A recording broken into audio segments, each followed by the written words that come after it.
เฮามั่นใจตระหนักรู้ในตัวเองเด้อมรรคผลนิพพานอยู่ที่เฮาเองอยู่ที่การฝึกหัดปฏิบัติโตของเฮาเองบ่ได้ขึ้นอยู่กับบุคคลที่ศรัทธาหรือบ่ศรัทธาบ่ได้ขึ้นอยู่กับคนที่พอใจเฮาหรือบ่พอใจเฮาก็ตามอยู่ที่ตัวเฮาเองล้วนๆนั่นแหละจังว่าให้เฮามั่นใจในหลักการปฏิบัติอริยสัจสี่พุ่นทำความรู้แจ้งให้มันจริงให้มันตรงกับประสบการณ์จริงตัวเองชีวิตจริงตัวเองเกิดเป็นทุกข์แบบไรเกิดเป็นทุกข์แก่เป็นทุกข์เจ็บป่วยเป็นทุกข์พัดพากจากสิ่งที่รักเป็นทุกข์ตายเป็นทุกข์สาเหตุทุกข์เกิดขึ้นจากหยังในตัวเฮาเองพี่เด้บ่ได้ไปเกี่ยวกับผู้อื่นเด้สาเหตุแห่งทุกข์คือหยังยึดสิ่งใดนักใจกับสิ่งใดกังวลกับเรื่องใด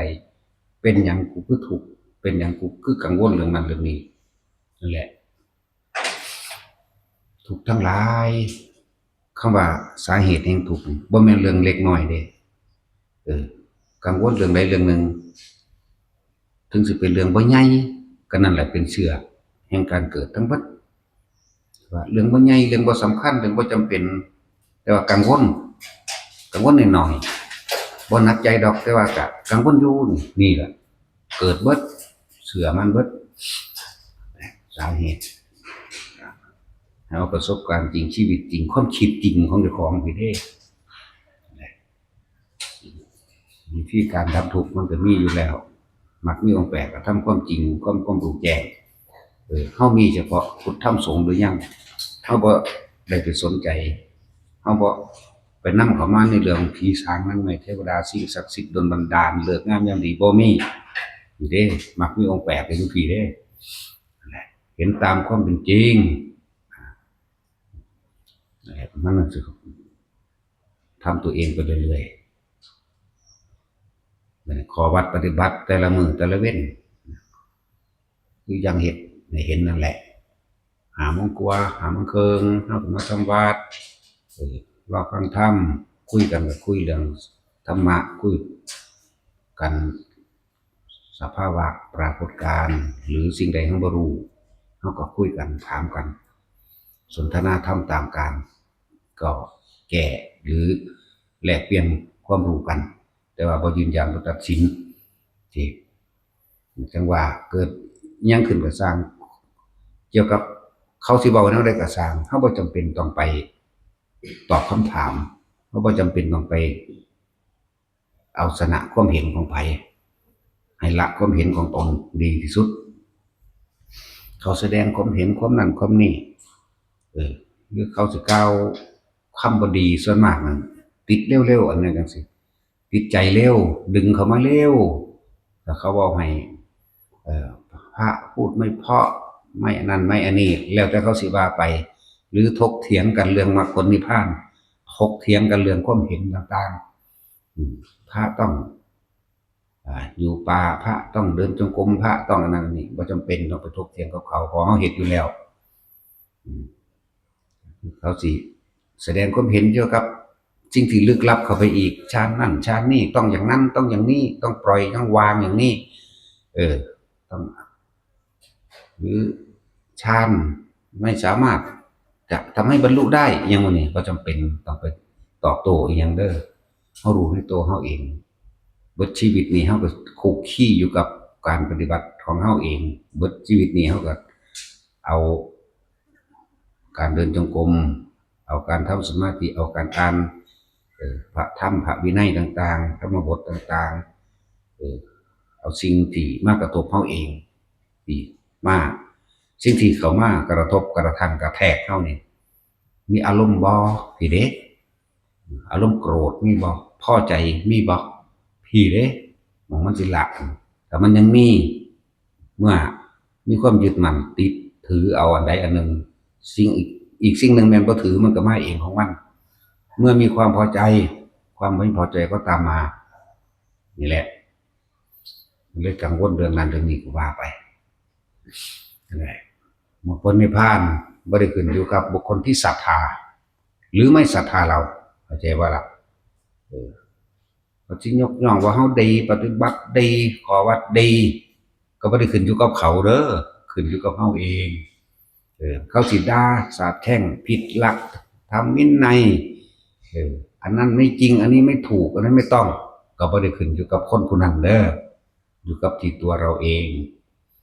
นั่นแหละจังว่าจะไปเสียเวลาตอบโต้ตอบคำถามอิหยังที่อิหยังก็แล้วแต่คำถามอันใดสมควรตอบมันก็ตอบแต่สิตอบคำถามบ่ได้เฮ็ดหยังเลย เยอะหรือบ่ตอบเพราะว่าหยังคำตอบที่แท้จริงมันก็อยู่ในตัวเองตัวของเขาเองอยู่ในประสบการณ์เขาอยู่ในความรู้สึกนึกคิดของเขานี่ต่างหากว่าอย่าไปหาใส่ใจคำเว้าคำว่าของผู้ใดนะถ้ามันบ่แม่นเรื่องข้อขาดบาดตายมาปะทะโตมาใกล้ชิดกับเฮาบ่ต้องไปสนใจแต่มันเป็นเรื่องข้อขาดบาดตายมาทำลายเฮาป้องกันตัวเองเนี่ยเพราะอันนี้บ่ได้ให้ยอมไผเด้แต่ว่าต้องเป็นเหตุการณ์จริงบ่แม่นจินตนาการเอาความคิดมาถกเถียงกันเอาความเห็นมาเป็นใหญ่ถกเถียงกันอยากเอาชนะความเห็นทิฏฐุปาทานทิฏฐุปาทานหมายถึงความเห็นที่ยึดมั่นถือมั่นไว้ว่ากูถูกผู้อื่นผิดจากการได้ยินได้ฟังศิลปตุปาทานจากการได้ยินได้ฟังได้รู้ได้เห็นแม้ได้เห็นจริงๆกับสร้างเขายังบอกไปยืนยันกับไผนะนั่นแหละกามุปาทานความพอใจในรูปในรสในกลิ่นในเสียงนั่นแหละก็ต้องเอามาถกเถียงอัตตวาทุปทานเกิดความรู้สึกพอใจและบ่พอใจนั่นแหละโตตนจึงเรียกว่าอัตตวาทุปาทานสิ่งที่ยึดมั่นถือมั่นว่าตนเก่งว่าตนรู้นั่นแหละอันใดที่คือคุยธรรมะกันคุยไปคุยมากก็ด่ากันนะสั่นเลยว่าพวกเข้านั่นน่ะมุ่งตนเองโลดสังเกตความคิดเจ้าของความคิดนี่อยู่ในกายบ่มันมาติดอยู่ในลมบ่พี่ต่างหากอยู่กับลมหายใจอยู่กับความรู้สึกโตเวลาสิใครครวนกับใครครวนหาทุกสมุทัยนิโรธมรรคในความคิดเจ้าของเองในตัวของตัวเองในประสบการณ์ตัวเองมันจะไปใส่แต่ในเมื่อมันอยู่ในกายเวทนาจิตธรรมก็คือประสบการณ์ชีวิตของเจ้าของเองนี่แหละทำนอกทำในเป็นอะไรความยึดมั่นถือมั่นแหละทำในก็ดีมันยังวันไหวในความยึดหรือบ่ยึดนั่นแหละยึดกับวันไหวบ่ยึดกับวันไหว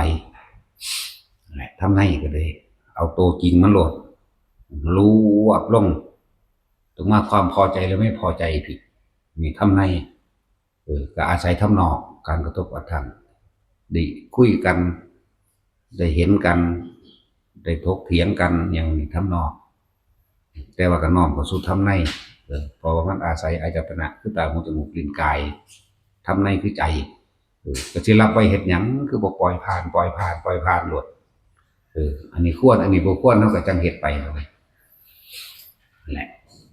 เว้นยอมระงับด้วยการฆ่าเจ้ากรรมนายเวรได้เฮาบ่ได้ยอมเด้จักว่าล่ะเจ้ากรรมนายเวรก็คือความผิดเจ้าของเข้าใจว่าล่ะศัตรูผู้มีฤทธิ์ก็คือความผิดของตนเองเจ้ากรรมนายเวรก็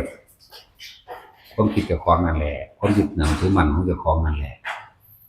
การเอาชนะใดๆในโลกนี้ถือเป็นความพ่ายแพ้ทั้งหมดเลยคำว่าชนะใดๆในโลกเอาชนะชกตีกันเอาชนะนั่นแพ้ละจักว่าล่ะถกเถียงกันเอาชนะโดยความเห็นแพ้ละนั่นแต่ว่าแพ้ไพ่แก้ความคิดเห็นของตนเองจังว่าละความเห็นผิดก็บ่เอาถูกก็บ่เอาอีกแต่ว่าใช้ชีวิตแบบเฮ็ดจังใดเฮาสิใช้ชีวิตแบบมีประโยชน์ชีวิตที่เหลือไว้สิใช้ไปทางใดชีวิตที่มีอยู่สิสร้างหรือสิทำลายตัวเองมันบ่ไปทำลายไผเด้ทำลายตัวเองสร้างก็สร้างให้ตัวเองทำลายก็ทำลายตัวเองเด้พยายามสังเกตความผิดเจ้าของดีๆอาศัยลมหายใจอาศัยความรู้สึกในกายอุณาโลมหรือนิ่มนวลบนหัวอาศัยสิ่งเหล่านี้มาเป็นเครื่องพิจารณาไขความคิดมันกำลังสิไปตัดสินไผมันกำลังสิไปยืนไปผิดไปถูกกับไผจับผิดถูกไผมันกำลังสิไปตีไผฆ่าไผ กำลังสิไปแสดงอีหยังกับไผสังเกตมันดีๆแล้วน้อมเข้ามาสู่ลมน้อมเข้ามาสู่ลมเขามันสู่ในความรู้สึกกายความรู้สึกในกายเวทนาในเวทนาก็คืออาการปิติที่มันเกิดขึ้นนั่นแหละ